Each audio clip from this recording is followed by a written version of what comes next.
Bulan matahari butuh surga apa tidak? Tidak. Karena yang masuk surga, yang masuk neraka hanya dua kan? Jin dan manusia.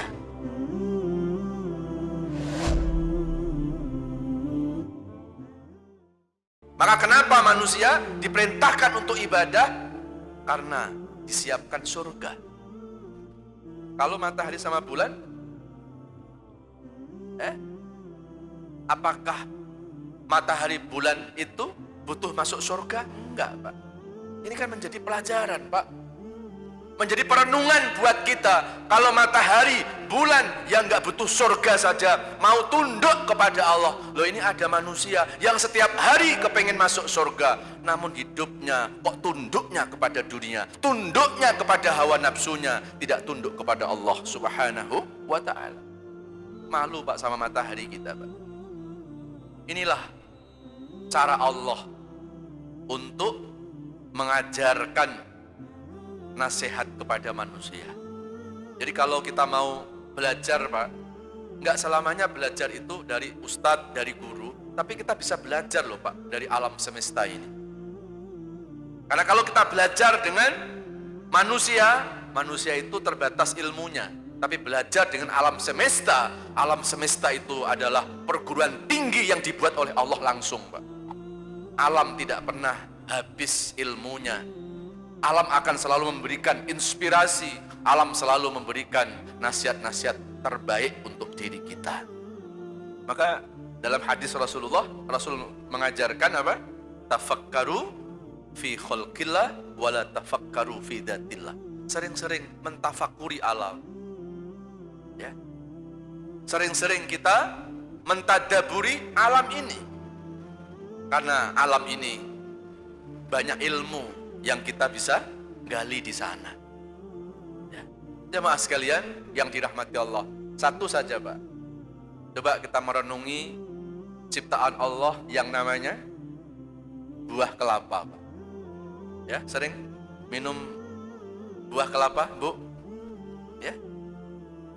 Dari mulai Allah ciptakan dunia ini, Pak, sampai kiamat nanti, rasa buah kelapa nggak akan berubah. Mau belinya di Ciledug, mau belinya di Amerika, Pak, yang namanya buah kelapa, air kelapa itu rasanya sama. Ya.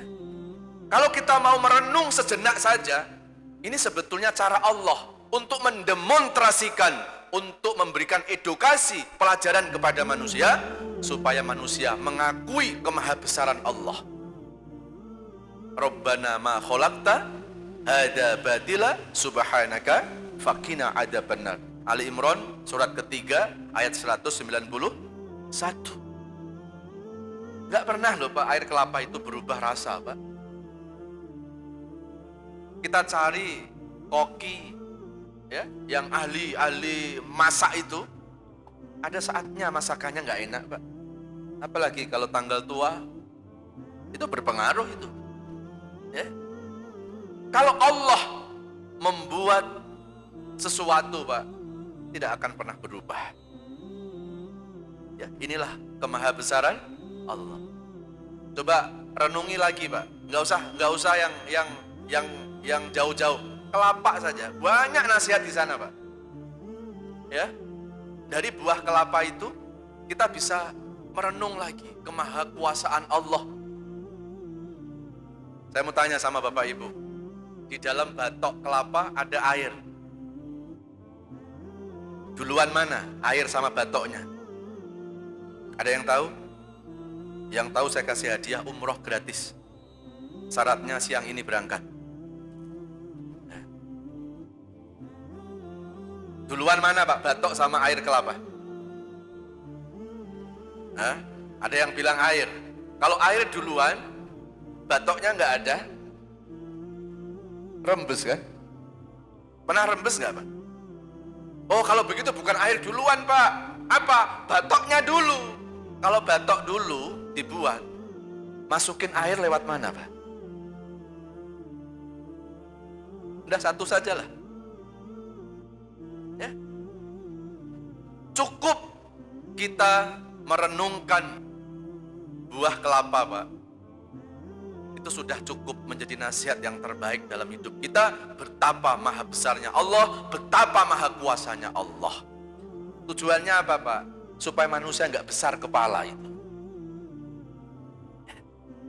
Ya mas sekalian yang dirahmati Allah.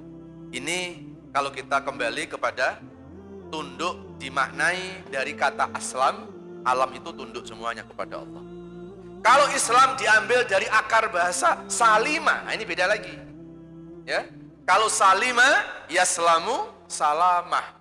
Berarti Islam itu juga selain tunduk patuh terhadap Allah, maka Islam itu harus memberikan salamah, memberikan keselamatan. Maka ketika ada seorang muslim kok melakukan tindakan-tindakan teror, ya, buat bom, ya, maka jelas itu yang salah bukan Islamnya. Yang salah adalah pemahaman tentang Islamnya. Karena Islam itu mengajarkan salamah, afsus salam, tebarkan salam. Maksudnya tebarkan salam itu bukan hanya ngucapin salam Pak. Maksudnya tebarkan salam itu, tebarkan kasih sayang, tebarkan perdamaian, tebarkan cinta. Jangan kita menebarkan permusuhan, jangan menebarkan kebencian. Irhamu mang fil ardi, yarhamkum mang fis samawat.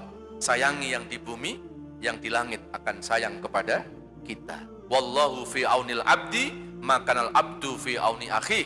Allah selalu menolong hambanya kalau hamba itu suka menolong kepada saudaranya.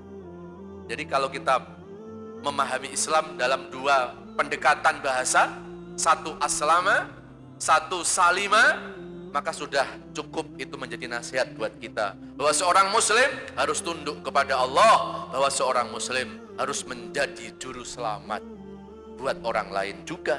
Bukan hanya untuk diri sendiri.